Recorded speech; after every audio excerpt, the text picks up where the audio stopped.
Weewaawo ntendeeza Kristo era nga neebaza Katonda olw'ekirabo eky'obulamu ky'awadde ggwe wamu nange okuba nga tukyali balamu ng'era tusobola ddala okwatula nti Yesu ye Mukama.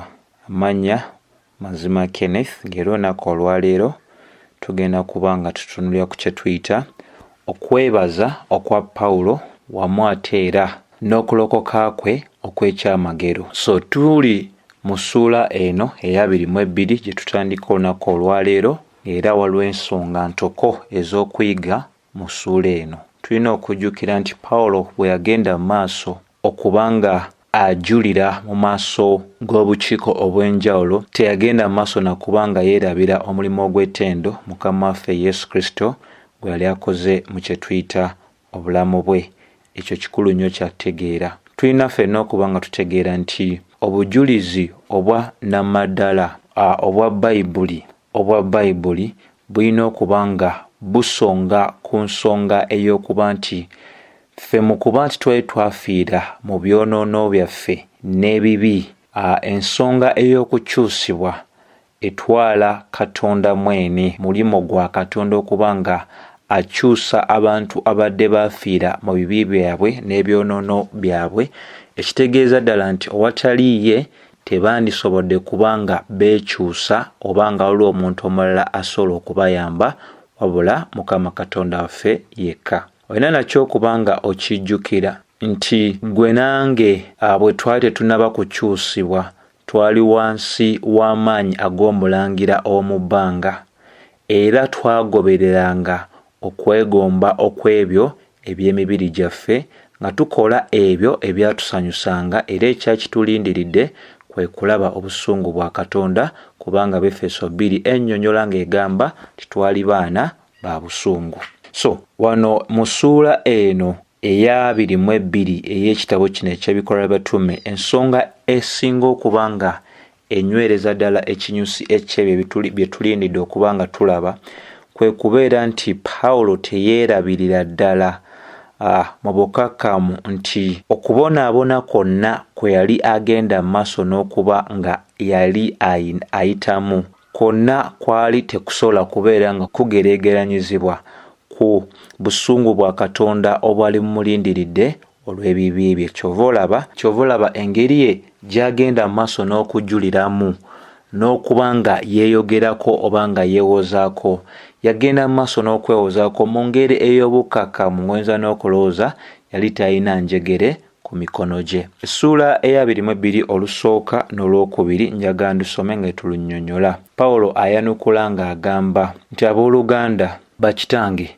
muwulirize okwewozaako kwange eri mmwe. Bayibuli eraga mu lwokubiri, era bwe baawulira nti yayogera gye bali mu lulimi Olubebbulaniya, bonna ne basiriikirira nnyo n'okusingawo. Ekitegeeza nti bwe yali ayogera eri abantu bano yakozesa olulimi Olubebbulaniya lwe baali bategeera ddala obulungi, naye ekikulu nakyo kye tutalina kuba nga twerabira nti newankubadde abantu bano bagenda mu maaso n'omuyigganya, engeri gye yatandikamu okuba nga ayogera nabo, yayogera nabo mu ngeri ebawa ekitiibwa, si mu ngeri ebavvoola, kubanga olya ng'agamba nti abooluganda, bakitange, muwulirize okwewozaako kwange kwe nkola mu maaso gammwe. Nti ne bwe waligambye nti baali balabe be eri omulimu gwe yali agenda okuba ng'akola, yajjukira nti baali bannansi ye, baali bava mu nsi gyennyini, mu nsi ye yennyini ey'abajjajjaabe, n'asigala nga yagenda mu maaso n'okuba nga ayogera amazima eri abantu bano, bati mu mbeera ey'okubeera nga teyeerabira kubanga bassaamu ekitiibwa. Olwokusatu paka olwokutaano Bayibuli egenda mu maaso n'egamba nti ndi Muyudaaya ow'omu Taluso mu Selisiya, newankubadde nga era nga nagenda mu maaso n'okukuzibwa mu kibuga kino. Nagenda mu maaso n'okusoma nga ntuula ku bigere ebya Gamalyewo, nga ngoberera engeri eyo ey'omuggundu ennyo ey'amateeka agaba kitaffe, nga nayina okuyaayaana okwa Katonda okusinga mmwe mwenna abali wano. Nayigganya ekkubo lino paka okufa, nga nsiba wamu ate era n'okuteeka mu kkomera abaami n'abakyala nga Ssaabakabona wamu ate era n'abakakiiko ak'abakadde bwe basobola okuba nga banjulira. Okuva mu bo nafunanga amabaluwa okgenda eri abooluganda, era natambula nga njolekera e Damasiko okgenda eri abo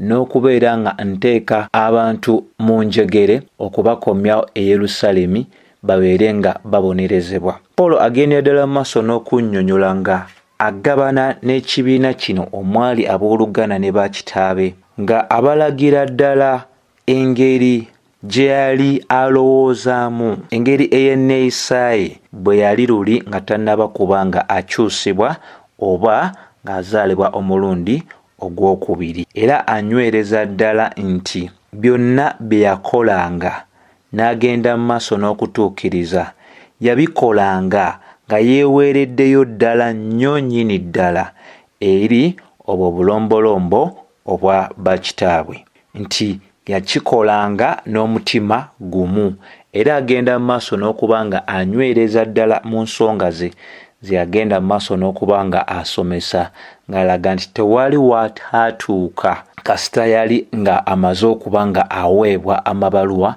era n'ajulira ng'akakasa nti Ssaabakabona wamu ate era n'abakadde ab'akakiiko abaali mu masekati gaabwe nabo baali basobola okujulira, kubanga amabaluwa yagafunanga okuva eri bo ogenda okukakkalabya oba okutuukiriza ekigendererwa eky'okukwata abo bonna abaali bavudde ku mpisa ez'abakitaabwe. Naye annyonnyola lunaku lumu abaali ku lugendo luno olw'e Damasiko yalina ekigendo eky'okuba nga akwata abo bonna abaali bawabye okuva ku nzikiriza y'abakitaabwe okubanga abateeka mu njegere n'obakomyawo e Yerusaalemi babonerezebwe. Tunaatunulira Katoolo olw'omukaaga paka olw'ekkumi-n'emu. Bayibuli egenda maaso n'egamba nti bwe nali ndi ku kkubo nga nsemberedde Damasiko ku ssaawa ez'omutuntu, ekitangaala eky'amaanyi mbagirawo ne kyaka okunneetooloola, era ne ngwa ku ttaka ne mpulira eddoboozi nga lyogera nange nti, Sawulo, Sawulo, lwaki onjigganya? Olw'omunaana ne nnyanukula ne ŋŋamba nti, gwani Mukama wange? Era nanziramu nga ŋŋamba nti, nze Yesu Omunnazaaleesi oyo gw'oyigganya. Olw'omwenda abo abaali nange baalaba ekitangaala naye tebaategeera ddoboozi eryoyo eyali ayogera nange. Olw'ekkumi ne mmwanukula ŋŋamba nti, ki kye nnaakola Mukama? Mukama waffe n'annyanukula ng'agamba, golokoka ogende mu Damasiko, eyo onaabuulibwa ebyo byonna by'olondeddwa okuba ng'okola. Olw'ekkumi-n'emu kubanga nali soola kutunula olw'ekitangaala eky'amaanyi, nakwatibwako ku mukono abo abaali wamu nange era ne nnyingira mu Damasiko. Olw'ekkumi-n'ebbiri awo omwami ayitibwa Ananiya eyali yeeweerayo ddala omusajja omusinza, omusajja omukkiriza ng'agoberera amateeka, era yali ayogerwako obulungi Abayudaaya bonna abaali mu Damasiko, n'ajja gye ndi n'ayimirira kumpi nange n'agamba nti, owooluganda Sawulo, funa ekitangaala. Era mu kadde ako kennyini ne nfuna ekitangaala ne ndaba. Olw'ekkumi-n'ennya n'ayogera n'agamba nti, Katonda w'abajjajjaffe akulonze ggwe okumanya okwagala kwe n'okulaba oyo omutuukirivu n'okuwulira eddoboozi ery'akamwa ke. Olw'ekkumi-n'ettaano onaabeera omujulirwa ow'oyo eri buli muntu yenna ku lw'ebyo by'olabye ne by'owulidde. Olw'ekkumi-n'omukaaga era kaakano lwaki tulinda? Golokoka obatizibwe, ebibi byo binaazibwe ng'okoola erinnya erya Mukama waffe Yesu. Wano wakulu wa kutegeera nti Pawulo mu lunyiriri luno olw'omukaaga paka ku lw'ekkumi-n'emu mwagendera ddala n'okuba nga agaziiza ddala ku nsonga eno ey'okuzaalibwa kwe okw'omulundi ogwokubiri okwali okw'ekyamagero. Kyatuukawo kitya? Tekyali kigenderere, yali ku lugendo, ng'era ekigendererwa kye yalina ekikulu kya kukakasiza ddala nti ayingira Damasiko okukomya abo bonna abaali bayitiridde ku nsinza ey'abakitaabwe. Naye alaga ekyamutuukako, mbagirawo ekitangaala ekyali eky'amaanyi ne kyaka okumwetooloola. Mu kuba nkyali ky'amaanyi kyamuviirako okugwa ekigo n'awulira eddoboozi. Nnyonnyodde mu masomo ag'enjawulo nti bw'oba otunuulidde ebyawandiikibwa, abantu bonna Mukama waffe Yesu Kristo be yalabikira tebaali mu ssaala nga bamusaba okuba nti abalabikira oba tebaakinoonya bunoonyi. Katonda waffe mu buyinza bwe, mu bukulu bwe, mu kisa kye, yateesanga, yasalangawo okubeera ng'alabikira abantu ab'enjawulo mu biro ebyo. Naye kaakano gwe nange tuli mu biro nga byonna Katonda waffe byagala ffe tubeere nga tutegeera bimaze otuweebwa mu bitabo 606 ebya Bayibuli. So tetubeerawo nga tunoonya Mukama waffe Yesu Kristo anaatulabikira ddi nga Pawulo bw'ataamunoonya, nga ekigendererwa kye kyali kya njawulo kubeera nga akwata abo bonna abaali tebakkiriza nga bwe yali akkiriza. Tulina okutegeera nti bwe tulokoka ate bwe kiti bwe kiri era nti tetutandika kunoonya engeri ezo ez'ebyamagero nga ffe nnyini ffe abatandikiriza. Ebyo byonna biri wansi wa buyinza bwa Katonda. Wabula n'ekisingira ddala nakyo okuba nga kikulu kya kufiibwako era bwe bukulu bwa Katonda nti yali ne banneebe, naye Katonda yasalawo kubanga Pawulo gw'ayawula olw'omulimu guno bwe yali amuyitidde okuba nga akola. So si ffe abeeronda, Katonda yatulonda. N'obuweereza bwonna bwe tukola Katonda yennyini ye yateesa ng'ebintu byonna tebinnabeerawo nti ono nja mukozesa kino, ono nja mukozesa kiri. N'olunaku olwaleero olaba abantu nga bali mu mbeera ya kweyagaliza. Ono ayagala kino, oli ayagala kiri, ono ayagala muyite kino, ono n'olina ayagala muyite kiri. So ebintu eby'engeri nga ezo. Bwe butunuulidde kaakano ennyiriri zino era ojja kuba nga obitegeera ddala nti kuva ddala ku nnyiriri olw'12 paka olw'16 Pawulo anyweza nti omuweereza ayitibwa Ananiya Katonda gwe yakozesa okubeera nga agenda mu maaso n'okuba nga amubatiza, nti abantu Katonda bakozesa ate bakwewuunyisa. Babeera ebbanga lyonna mu byawandiikibwa tebabeera bantu ffe be twandirowoozezza ab'ettutumu ennyo. Olunaku olwaleero omuntu singa abeera watutumu nnyo, waliwo endowooza eri mu kkanisa nti oyo n'amala alokoka oyo ayinza okuleeta abantu bangi, obulamu bwe busobola obuviirako abantu bangi okulokoka kubanga waalinnya. Waliwo ebiseera Michael Jackson we yali nga akyali mulamu nga waalinnya nnyo nga abantu bagamba oyo n'amala alokoka, abantu ayinza okusikiriza bangi okujja mu bwakabaka. Bassebo ne bannyabo endowooza eyo si ntuufu era Bayibuli tegikkiriza kubanga abo abantu n'ababeera batutumu.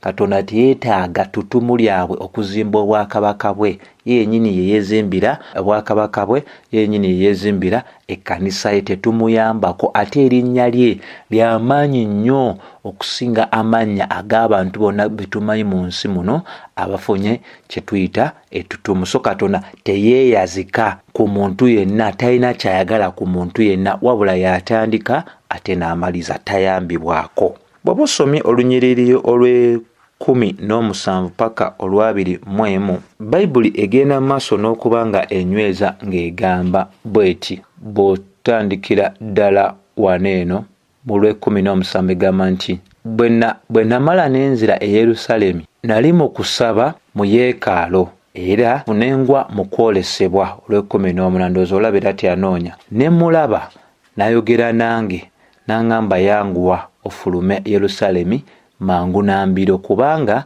tebajja kukkiriza bujulizi bwo obunkwatako. 19 Ne mugamba Mukama waffe bano bonna bamanyi nti okuva mu kkuŋŋaaniro lino ne liri nagendanga mu maaso n'okusiba abantu n'obbakuba abo abaakukkiriza.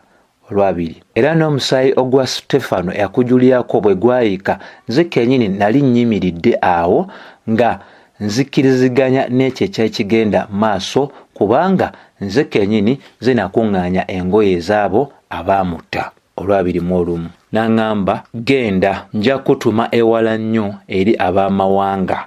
Kati awakulu wakuba nga nawo tutegeera nti Pawulo annyonnyola kiki ekyatuukawo kubeera nga teyakkirizibwa kusigala mu kibuga ekya Yerusaalemi kye yali ayagala ennyo okuba nga mwasimba amakanda okuyambako abo bonna abaali tebazaalibwanga mulundi gwakubiri.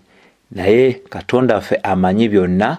Bayibuli etulaga nti n'amugamba nti okujulirako era erinnya lyange tekujja kubeera nga kukkirizibwa mu kifo kino. Nti osobola okizuulira ddala bulungi nti newankubadde abantu bano balina bingi bye bakola Pawulo Abayudaaya mu ssuula eno gye tulaba eya 22. Ne tujjukire Pawulo teyabayisa bo nga bwe baagenda mu maaso n'okuba nga bamuyisaamu. Yasigala ayagala okuweereza eri baganda be, nti abo bennyini be tugamba nti baganda be yasigala ayagala okuba nga abatuukako n'amawulire amalungi. Naye Mukama waffe Yesu Kristo tulaba yasalawo yennyini yali amulonze n'amulaga wa gy'ali agenda okubeera nga atwala ate amawulire gano.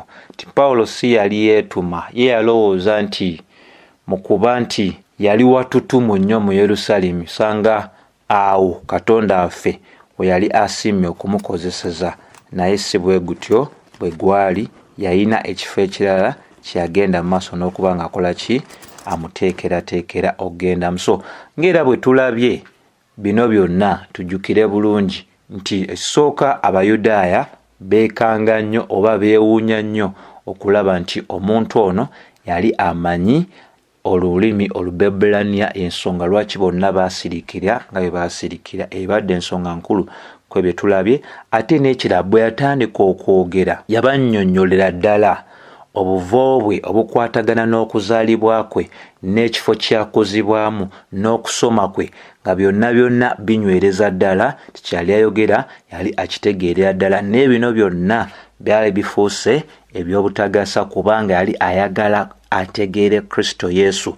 Ate n'okuyaayaana kwe nga era bwe twalabye alaga nti yali asukkuluma bano bonna abali amuyiganya mu kaseera ako. Y'ensonga y'emu nti leero abatuwuliriza nga tubuulira balowooza nti twazaalibwa nga tuli balokole, ne beerabira nti naffe tulina obuvo bwaffe, tulina amakubo ge twatambulirangamu, tulina ebintu bye twasembezanga, tulina ebintu bye twakkiririzangamu, enneeyisa ze twalina ezitaali nnungi, naye nga naffe twasaasulwa busaasuzi Mukama waffe Yesu Kristo ne tuzaalibwa omulundi ogwokubiri.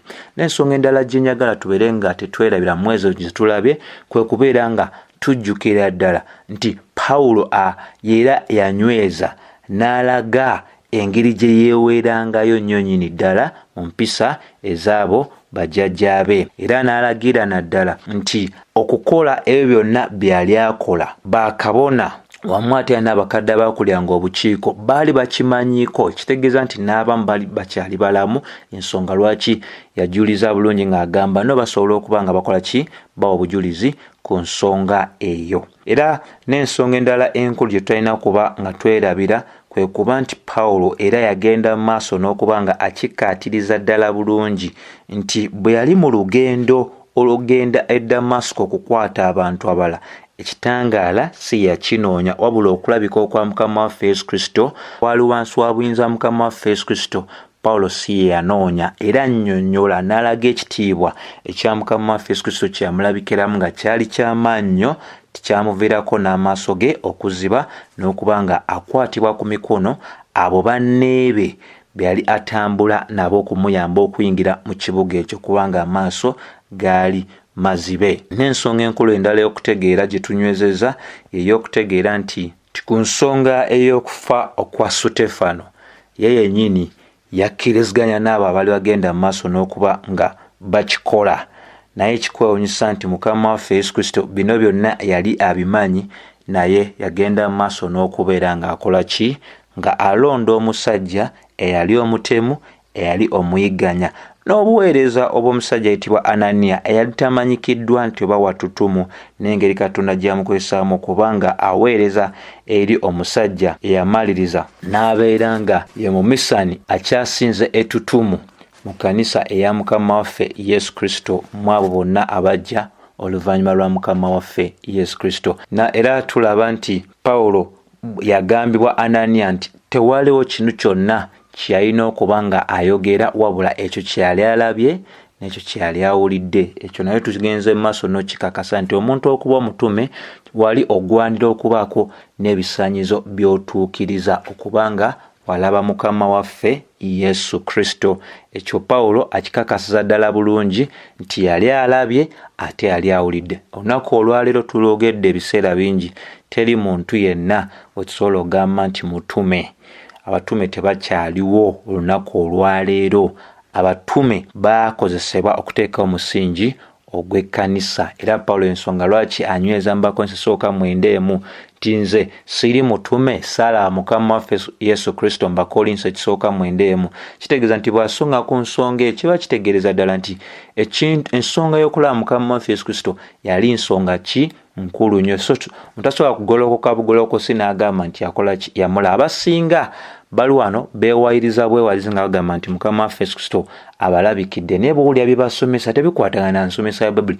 Mukama waffe Yesu Kristo akulabikira ate n'atakunenya olw'ensomesa y'enkyamu gy'olina gwe yeewaana mbu nange yandabikira, nali ntudde waka, nali nkola ki, ebiwooziboozi ebyo ebitategereka. So okulaba Kristo Yesu kaali kabonero akakakasiza ddala weewaawo Pawulo yali mutume. N'ensonga eno ey'okubatiza kuno okwamukolebwako Anania tulina otegeera nti nno Bayibuli egamba nti yanguwa mangu obatizibwe ogibweko ebibi. Tulina otegeera nno amazzi tegajja bibi, wabula amazzi ke kabonero akasembayo ak'okuba ng'omuntu akyusiddwa.